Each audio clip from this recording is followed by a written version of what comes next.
तो lesson number 13 को हम लोग बहुत जल्दी जल्दी पढ़ते हैं। तो किताब हमको दे देते हो, काफ़ी ये काफ़ी हमको। चलो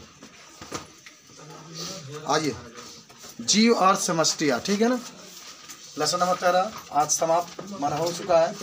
एक बार में पूरा हम लोग जल्दी जल्दी देख लेंगे, जीव और समष्टियाँ, ठीक है। जीव और समष्टियाँ। तो सबसे पहले देखो, अगर आपसे कोई पूछता है कि इसमें जो सबसे पहले बात आती है उसका नाम होता है पारिस्थितिकी। उसका नाम क्या होता है? पारिस्थितिकी।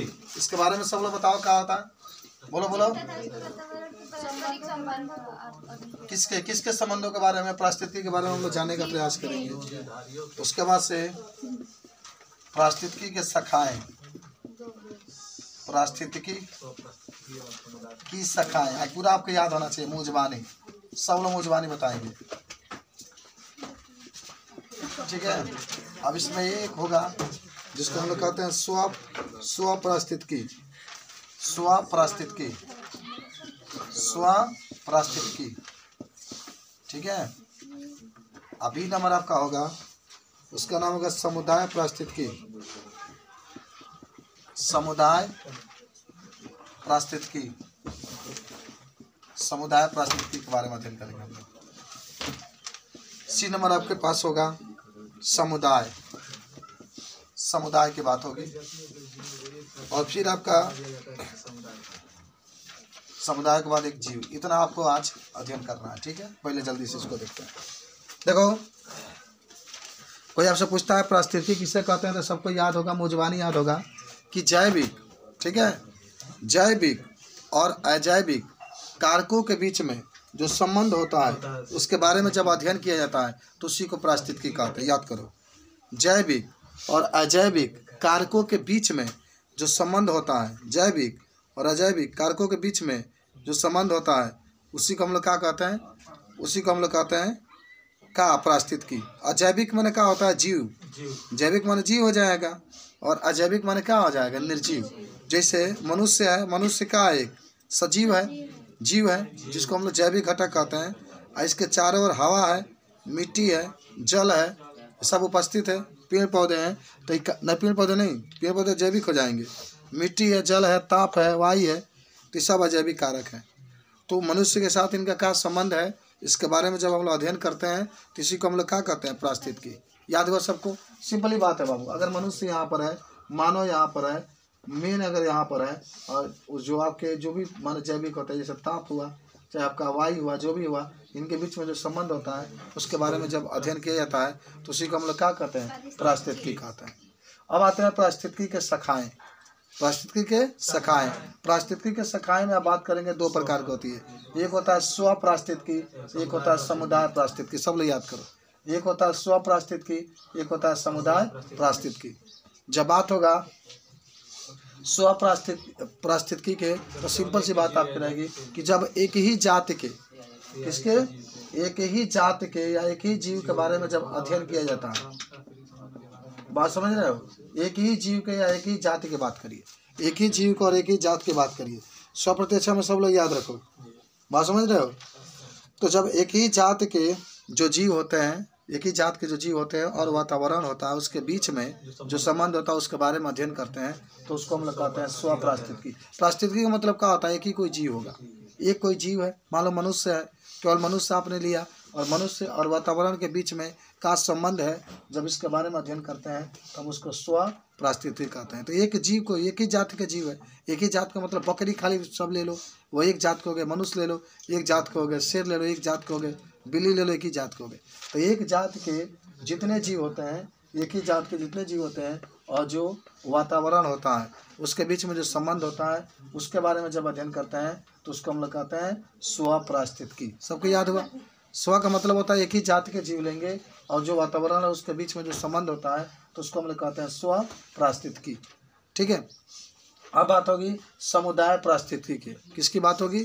समुदाय पारिस्थितिकी के। तो समुदाय का मतलब होता है कि पूरे जात के, जितने भी जात के जीव हैं वह और जो वातावरण है उनके बीच में जो संबंध होता है उसके बारे में जब अध्ययन करते हैं तो उसको हम लोग कहते हैं समुदाय पारिस्थितिकी। याद हुआ? पूरे जीव जो होंगे, पूरे जीव और जो वातावरण होगा, पूरे जीव के जाति के जब उसके बीच में अध्ययन करते हैं तो उसी को क्या कहते हैं हम लोग, समुदाय पारिस्थितिकी।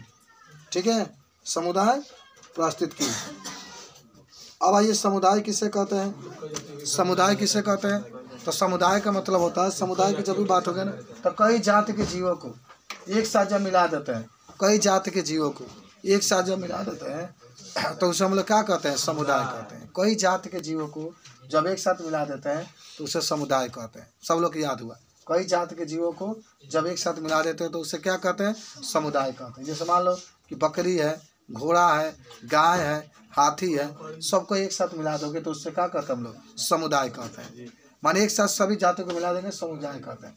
अब आता है जीव, पूछता है जीव किसे कहते हैं? तो जीव होता है जिसमें जीवन पाया जाता है, जिसमें श्वसन पाया जाता है, जिसमें प्रजनन पाया जाता है, जिसमें वृद्धि की मात्रा पाई जाती है, सब उसी का मात्रा को हम लोग कहते हैं जीव। सब लोग बताओगे, पारिस्थितिकी बताओ क्या होता है, सब लोग बोलो। स्व पारिस्थितिकी किसे कहते हैं? स्व पारिस्थितिकी एक ही जाति या जीव के और वातावरण के बारे में। समुदाय पारिस्थितिकी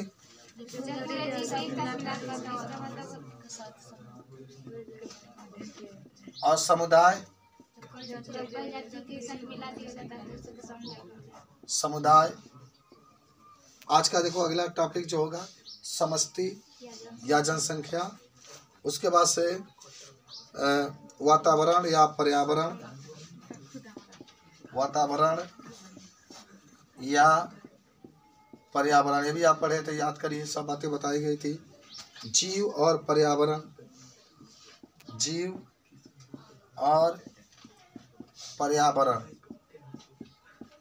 उसके बाद से आगे जब बढ़ेंगे तो इसी में आपका अजैविक घटक आते हैं। कौन घटक? अजैविक घटक। आप जानते भी होंगे, ऐसे घटक जिसमें जान नहीं पाई जाती है उसको अजैविक घटक कहते हैं। जिसमें आपका एक तापमान की बात होती है, तापमान भी अजैविक घटक में आता है। तापमान के बाद आपकी जो बात होती है वह वायु की बात होती है। वायु, वायु के बाद पढ़े थे आप, ठीक है। उसके बाद से आपका होता है पर्यावरण के घटक, वही जैविक और अजैविक घटक। प्रकाश आ जाएगा, ठीक है, दीप्तिकाल आ जाएगा, इसमें ताप आ जाएगा, ठीक है, और पृथ्वीतापी जीव हो जाते हैं, ठीक है, तनुतापी जीव आ जाते हैं इसमें। तो प्रकाश आ जाएगा, प्रकाश इसमें आ जाएगा। प्रकाश के बाद इसमें एक और चीज़ आएगा, उसका नाम होगा दीप्तिकाल। दीप्तिकाल, दीप्तिकाल याद है सबको? दीप्तिकाल किससे कहते हैं?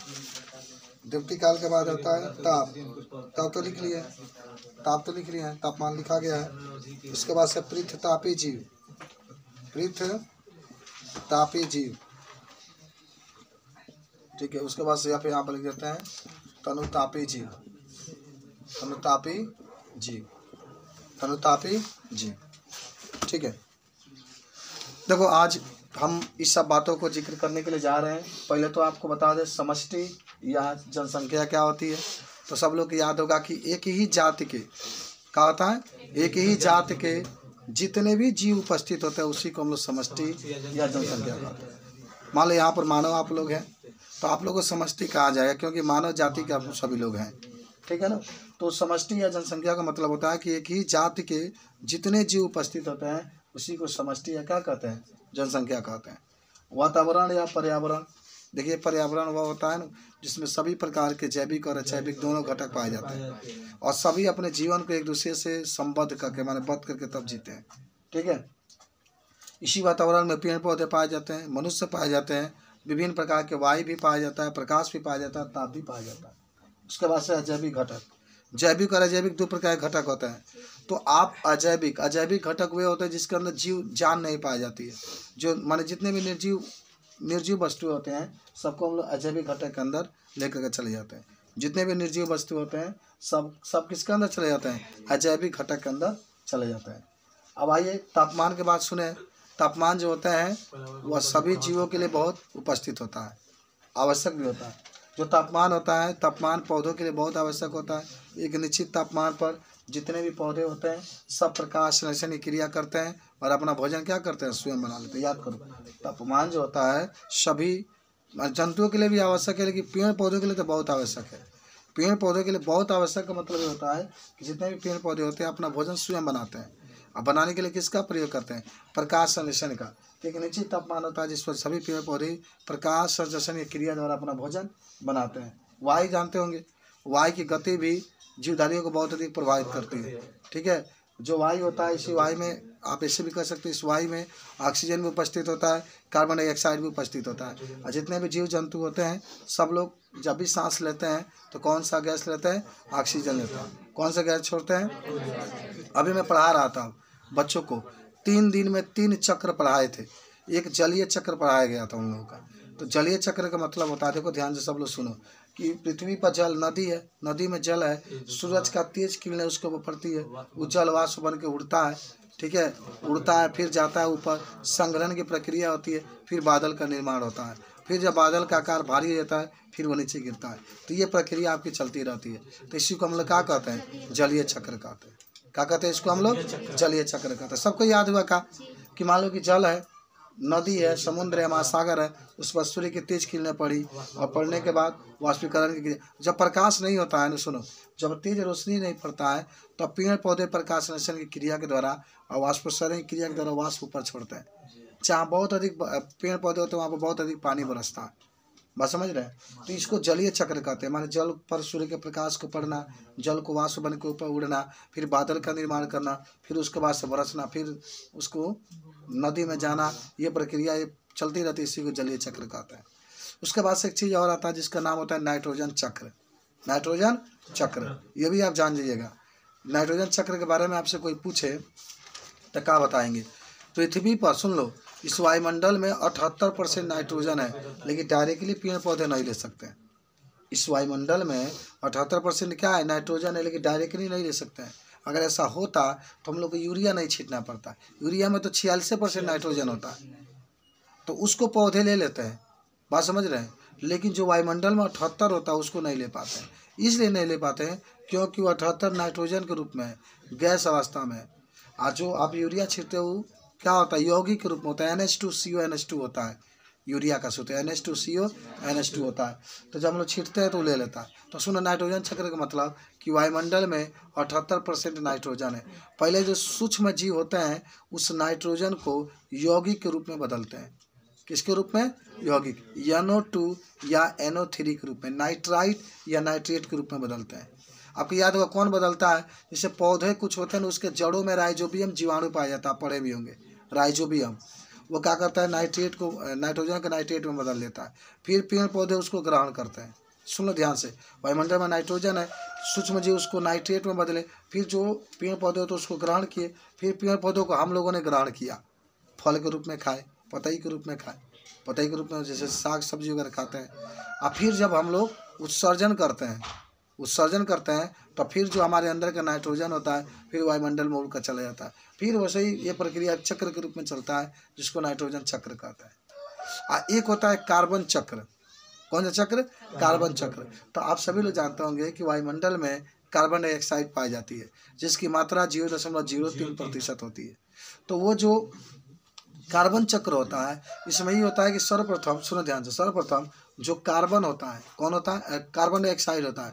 वह कार्बन डाइऑक्साइड को सर्वप्रथम कौन ग्रहण करते हैं? पेड़ पौधे। और भाई प्रकाश संश्लेषण वही तो ग्रहण करते हैं, कार्बन डाइऑक्साइड तो लेते हैं, तो पेड़ पौधे उस कार्बन डाइऑक्साइड को ग्रहण करते हैं।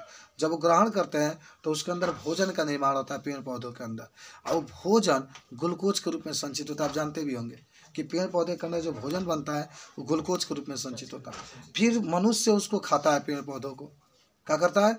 मनुष्य खाता है, खा लिया मान लो, फिर उसने उत्सर्जन किया, उत्सर्जन का मतलब फिर कार्बन डाइऑक्साइड छोड़ते हैं ना उत्सर्जन में, बाहर से भी छोड़ते हैं, पीछे से भी छोड़ते हैं, नाक से भी छोड़ते हैं, फिर यही कार्बन डाइऑक्साइड वायुमंडल में गया और फिर वह जो चक्र चल रहा था इस तरीके से चक्र चलता है, इसको हम लोग कार्बन चक्र कहते हैं। खैर, तो वायु भी जान गए। अब आइए प्रकाश, ठीक है ना।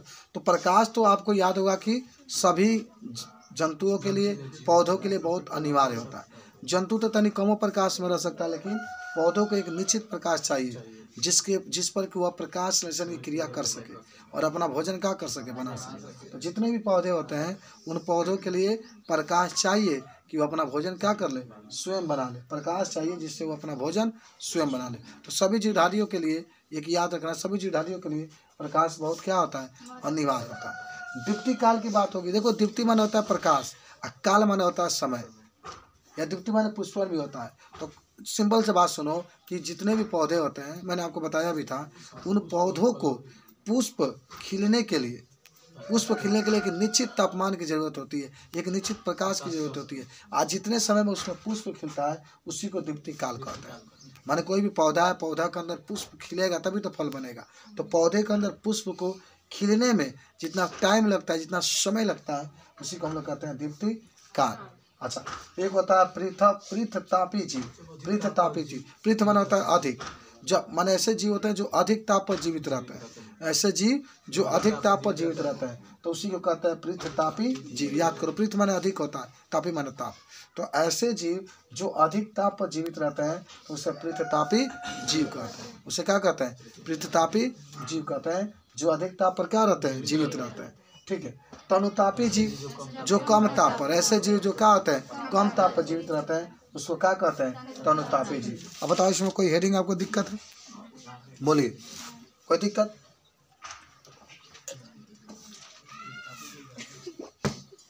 पूछना है कुछ, क्या हुआ है? चिल्लाना है तो भाई पढ़ना, पीना तो पड़ेगा पानी। पानी नहीं पियोगे टाइम से, सुन लो आज हम बता देते हैं।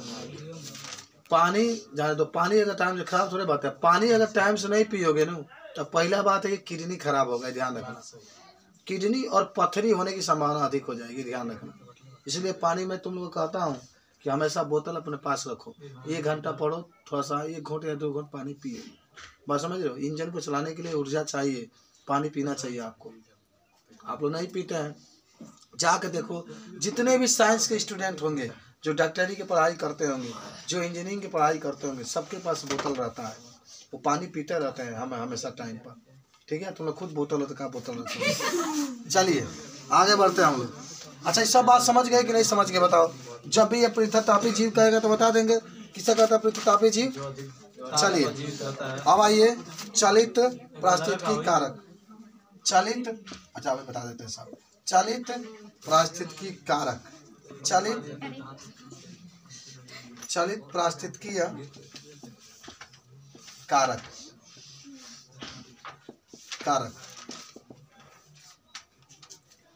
उसके बाद से नाइट्रोजन गैस, अभी आपको बताया गया था नाइट्रोजन गैस के बारे में, कोई दिक्कत नहीं होना चाहिए। मुझबानी सबको याद है, वायुमंडल में कितना % नाइट्रोजन? ऑक्सीजन बताओ, ऑक्सीजन बताओ।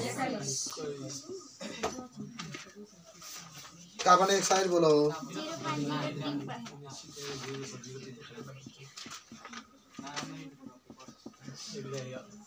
और जल भी तो बहुत जरूरी है जिंदगी के लिए। ठीक है। एक होता है पृथ लवणी जीव। पृथ लवणी जीव किसे कहते हैं बाबू?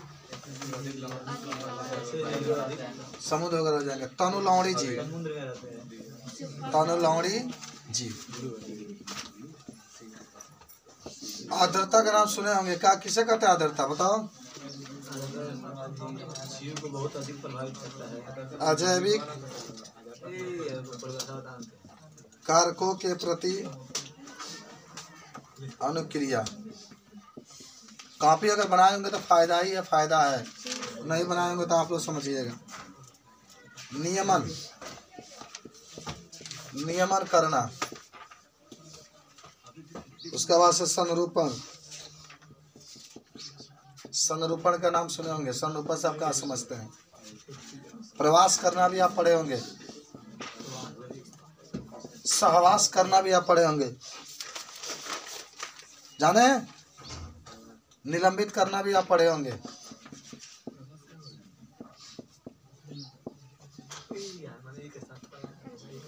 ठीक है। प्रसुप्ति भी पढ़े होंगे।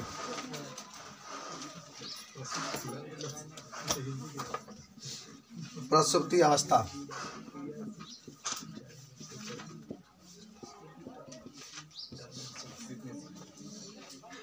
शीत निष्क्रियता। भालो हो जाएगा उदाहरण इसका, शीत निष्क्रियता का। शीत निष्क्रियता, ग्रीष्म निष्क्रियता,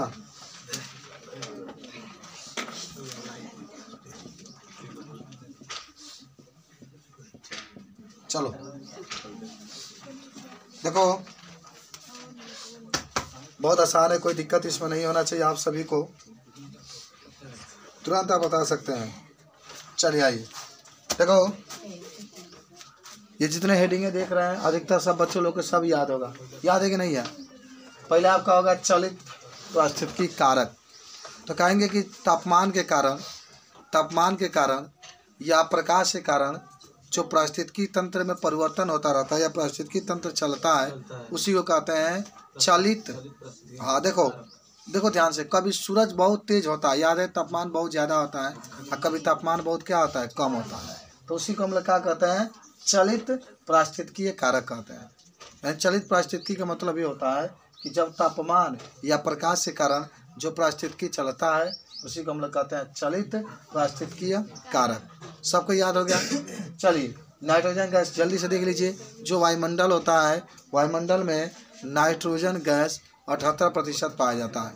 जो वायुमंडल होता है, वायुमंडल में नाइट्रोजन गैस 78% क्या होता है, पाया जाता है। और ये जो गैसें होती है 78% पाई जाती है, और ये जो गैसें होती है ये सभी पौधों के लिए बहुत अनिवार्य होती है, लेकिन पौधे सीधे नहीं लेते हैं, इसको पहले यौगिक के रूप में बदला जाता है, तब पौधे क्या करते हैं, ग्रहण करते हैं।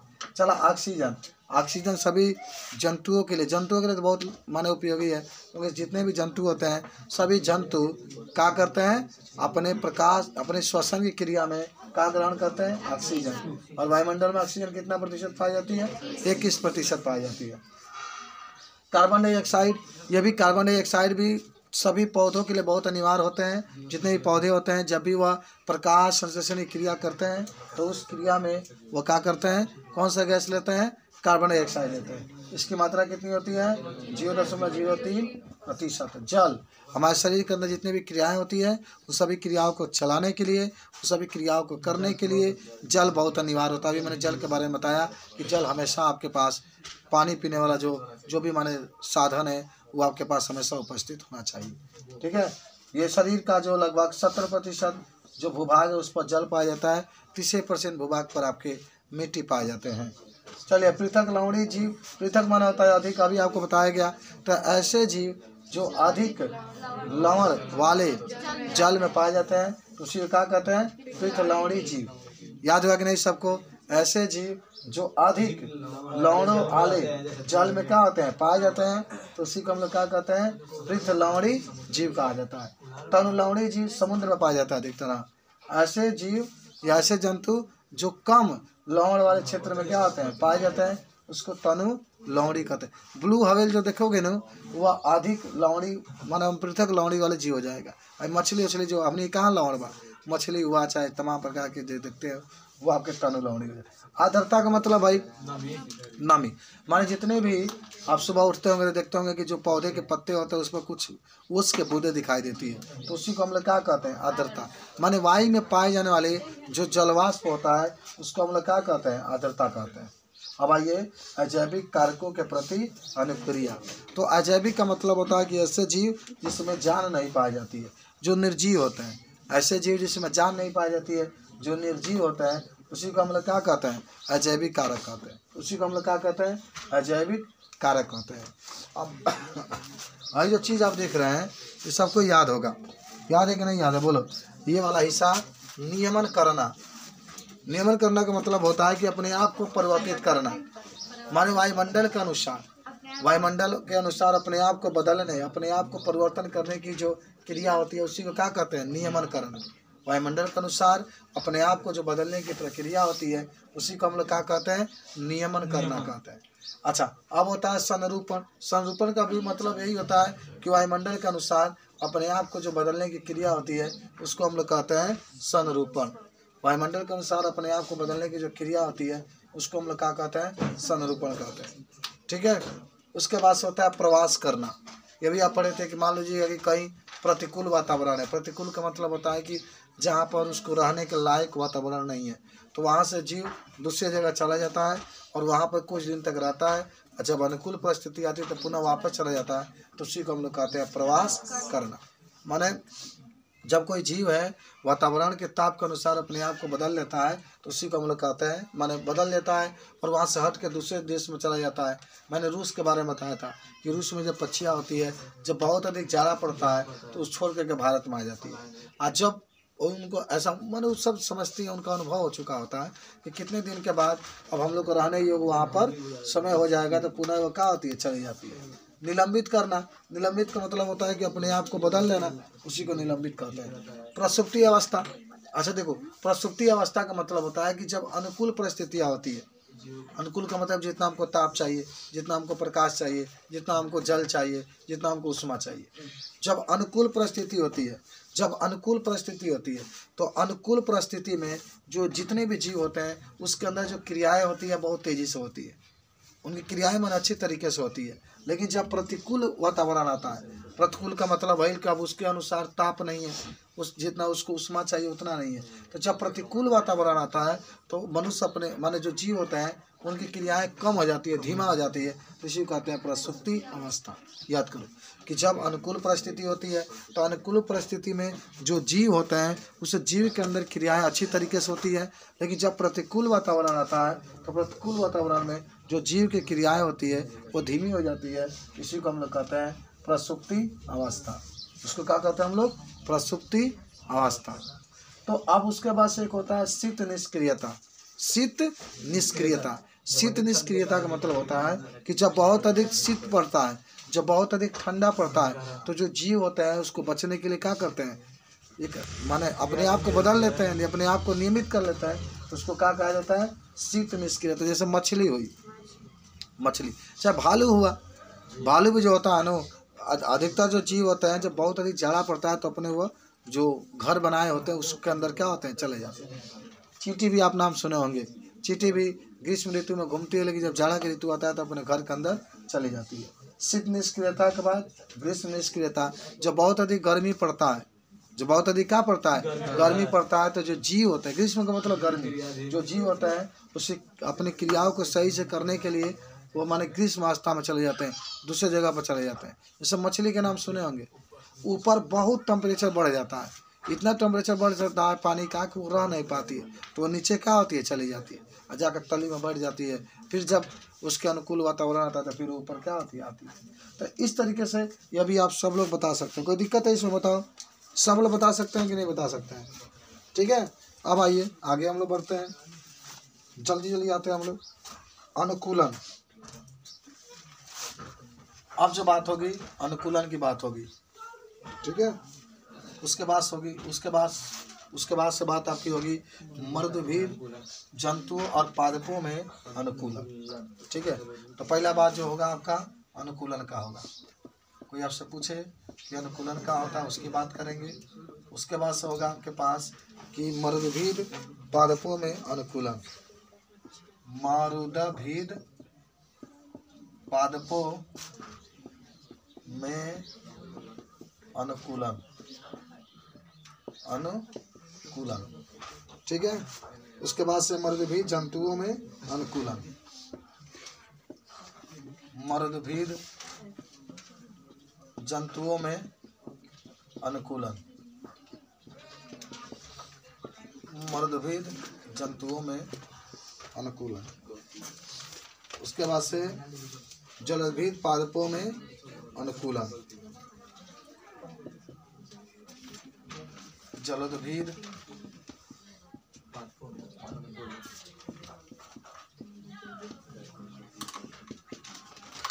पादपों में अनुकूलन, ठीक है।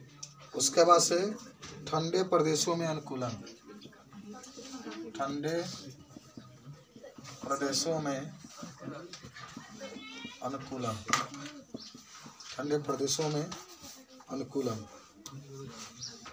उसके बाद से उच्च टुंगता वाले मनुष्यों में अनुकूलन, उच्च टुंगता वाले मनुष्यों में अनुकूलन। नमस्कारम। उसके बाद से लवणभीर पादपों में अनुकूलन,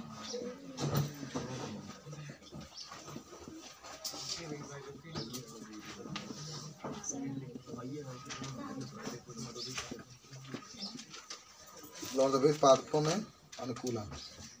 ठीक है, देखो सब लोग जल्दी जल्दी देख लो, आपको याद भी होगा सब बच्चा लोग को। अनुकूलन क्या होता है कि पर्यावरण के अनुसार, माने पर्यावरण के परिवर्तन के अनुसार जो जीवधारी होते हैं जब अपने आप को बदल लेते हैं तो उसी को हम लोग क्या कहते हैं, अनुकूलन कहते हैं। पर्यावरण के अनुसार जो जीवधारी होते हैं जब अपने आप को क्या करते हैं, बदल लेते हैं तो उसी को क्या कहते हैं, अनुकूलन कहते हैं।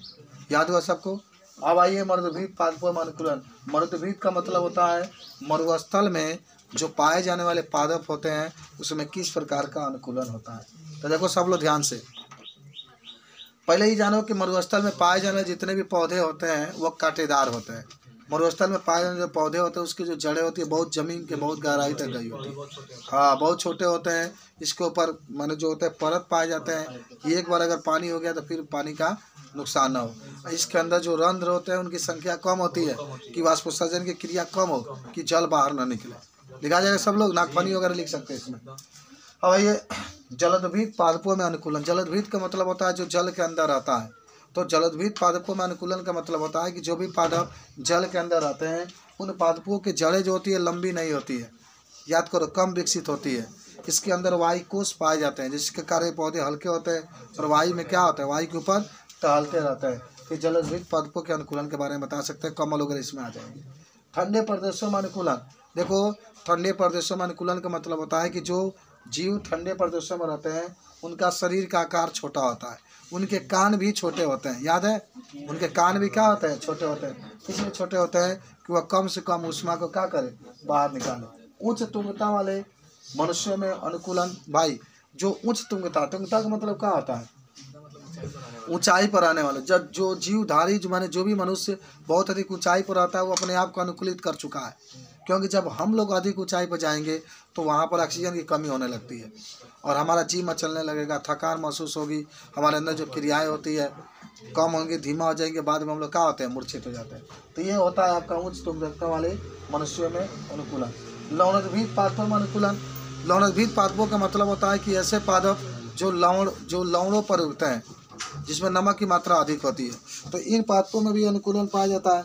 बात समझ रहे हैं ना, माने ऐसे पादप जो लवण पर उगते हैं, ये पादप जो होते हैं ना वहीं उगते हैं जहाँ पर माने सोडियम क्लोराइड, मैग्नीशियम क्लोराइड वगैरह उपस्थित होते हैं। ठीक है, इनके जो भी माने जितनी पत्तियाँ होती है सब पर क्यूटिकल का आवरण पाया जाता है। इनके पौधे विशेष प्रकार के जड़ें होती है जो पादपों को जमीन से लवण खींच करके देती है। ये जड़ायुज होता है। ठीक है, और बीजों का अंकुरण फल के अंदर ही हो जाता है। ये भी अगर आपसे कोई पूछे तो बता सकते हैं। चलिए उसके बाद आगे बढ़ते हैं हम लोग। आज इसको समाप्त कर देना, ठीक है। उसके बाद से आपकी जो बात होगी उसका नाम होगा समष्टि घनत्व। बताओ सब लोग, बच्चा लोग, समष्टि घनत्व किससे कहता है? समष्टि घनत्व किससे कहता है, बोलो। समष्टि घनत्व किससे कहता है, बोले। क्या पढ़ते हो, बता नहीं सकते हो। तुम्हारी जिंदगी में जीने से क्या फायदा होगा, घुट घुट कर जीने से क्या फायदा होगा? जन्म दर, मृत्यु दर। अब बोलो जनसंख्या घनत्व क्या होता है? इकाई क्षेत्रफल में निवास करने वाले सजीवों की संख्या को समष्टि घनत्व कहते हैं।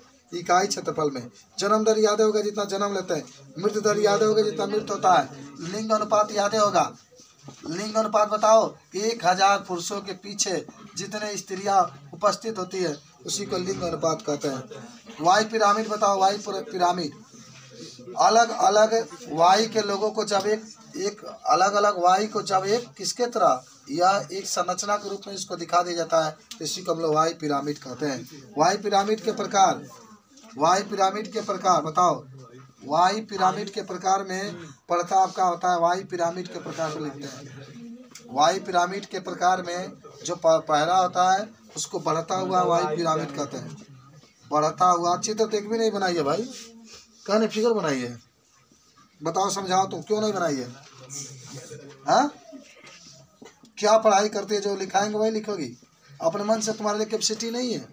भगवान जब तुमको दिमाग दिए तो यूज क्या नहीं की, क्यों नहीं बनाई है बताओ? क्यों भूल गई है बताओ? जो बच्चा पढ़ाई भूल जाए, पढ़ाई करना वो क्या अपने जिंदगी में कर सकता है, बताइए। बढ़ता हुआ वायु पिरामिड, इसमें क्या होता है बाबू, नीचे वाला बहुत बड़ा होता है, याद करिए।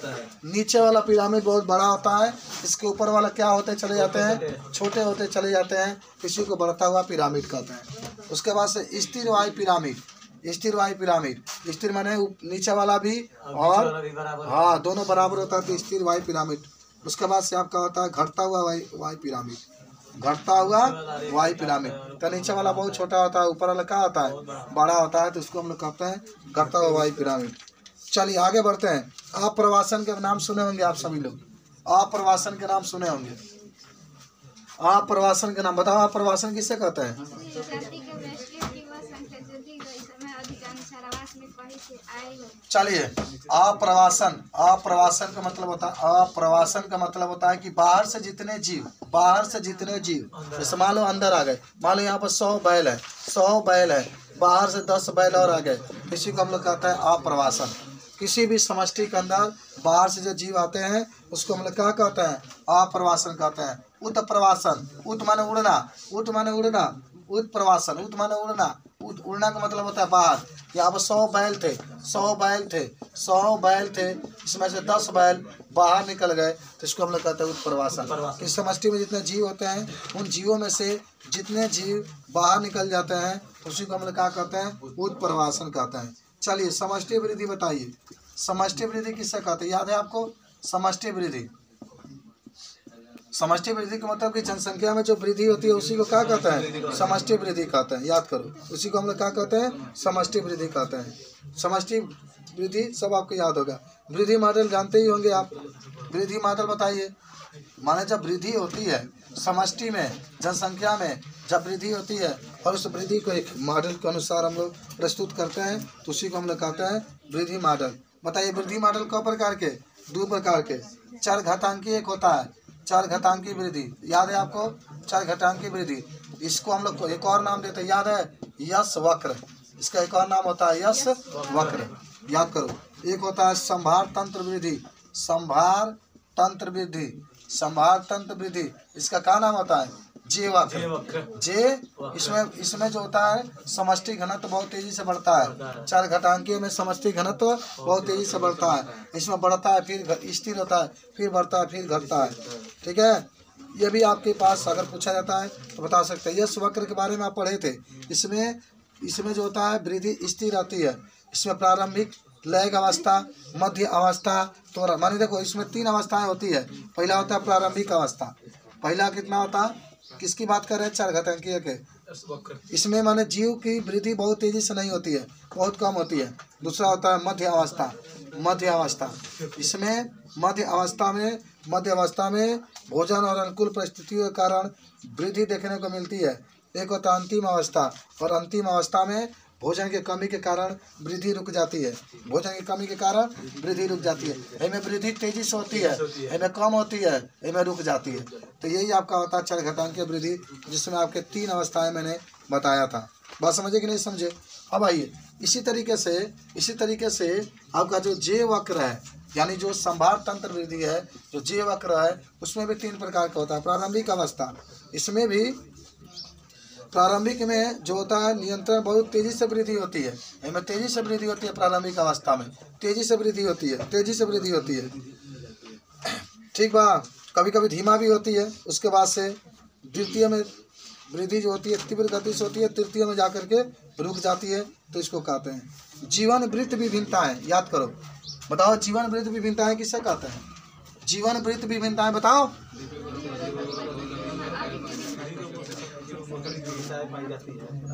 जीवन वृत्त विभिन्नता या विभिन्नताएं। तो देखो ध्यान से कि पृथ्वी पर उपस्थित जीवों में बहुत अधिक विभिन्नता पाई जाती है। ठीक है, कुछ का जीवन माने कुछ ही समय के बाद समाप्त हो जाता है, और कुछ माने बहुत लंबे समय तक जीते रहते हैं, कई बार जनन करते हैं। कोई एक ही बार में जनन में मर जाता है। मैंने बताया था समुद्र में मछली पाई जाती है जिसका नाम होता है सामन। इसको जनन करने के लिए नदी में जाना पड़ता है, नदी में जाती है, जनन करती है, बच्चा पैदा करते हुए स्वाहा हो जाती है, एक बार में इसका जीवन समाप्त। और उदाहरण बताएंगे आप अपने जिंदगी में जो देखते हैं? एक और उदाहरण एक और उदाहरण बताइए, एक और उदाहरण बताइए जो अपनी जिंदगी में एक ही बार जनन करता है, उसका नाम होगा केकड़ा। उसका नाम होगा क्या होता है? केकड़ा। उसके बच्चे जो होते हैं उसको समाप्त कर देते हैं, केकड़ा मर जाता है एक ही बार जनन करने के बाद। चलिए, कई बार जनन करते हैं, कई बार जनन करते हैं, लगातार जनसंख्या को बढ़ाते हैं, कौन है? मनुष्य। मनुष्य भी हो सकता है, पक्षी भी हो सकता है। आइए अब आइए, सौंपकर्ता का नाम सुने होंगे आप सब लोग, याद करो, सौंपकर्ता। इसमें दोनों जीवों का लाभ होता है बाबू, इसमें दोनों जाति के जीवों का लाभ होता है, दोनों जाति के जीवों का लाभ होता है। सभोजिता, सभोजिता, सभोजिता, सभोजिता में दो जात एक साथ रहते हैं, सभोजिता में दो जात एक साथ रहता है, लेकिन एक को लाभ होता है तो एक को क्या होता है? एक का लाभ होता है तो एक को क्या होता है? हानि। जैसे हमारे अंदर केचुआ है, हमारे अंदर केचुआ है, हमारे अंदर केचुआ है, केचुआ का लाभ होता है लेकिन हमको क्या होता है? हानि होता है। परजीविता, आइए, परजीविता, परजीविता क्या हुआ? क्या हो?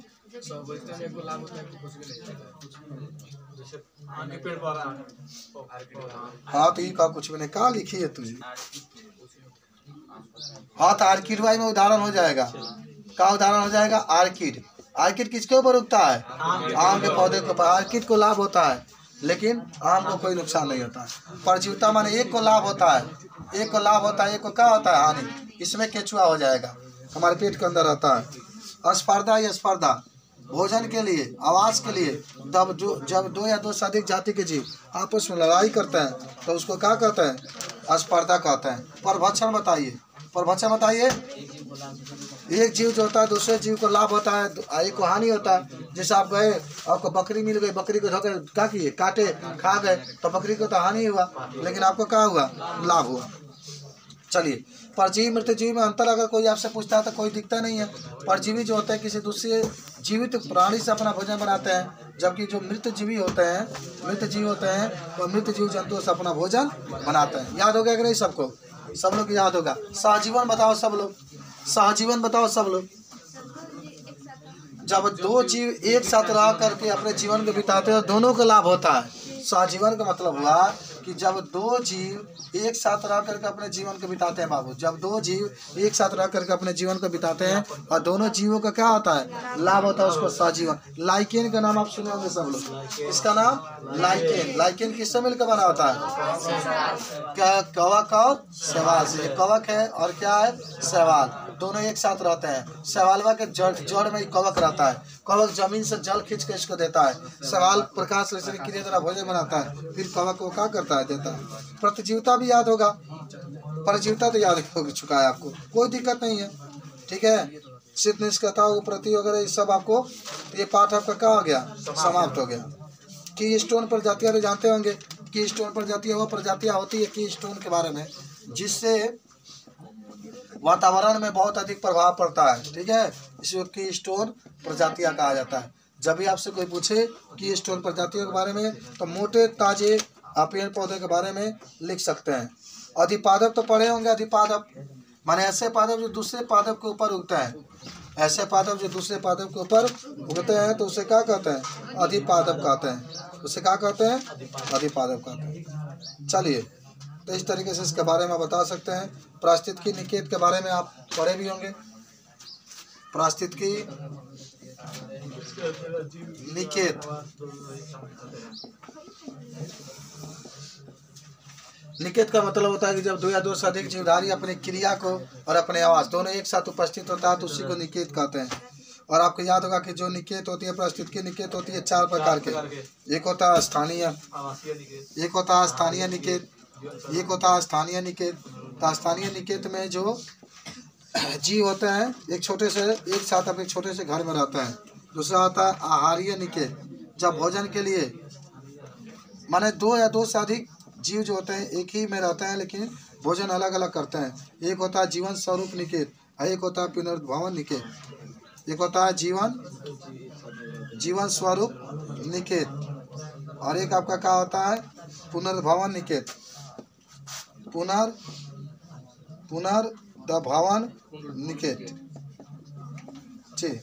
ये सब आपका निकेत है। खत्म हो गया पाठ आपका, ठीक है। कल आपका फिर इसमें से और कुछ पढ़ाया जाएगा और शनिवार दिन इसी पाठ का टेस्ट आपका होगा, ठीक है। तैयारी है ना सबको? रविवार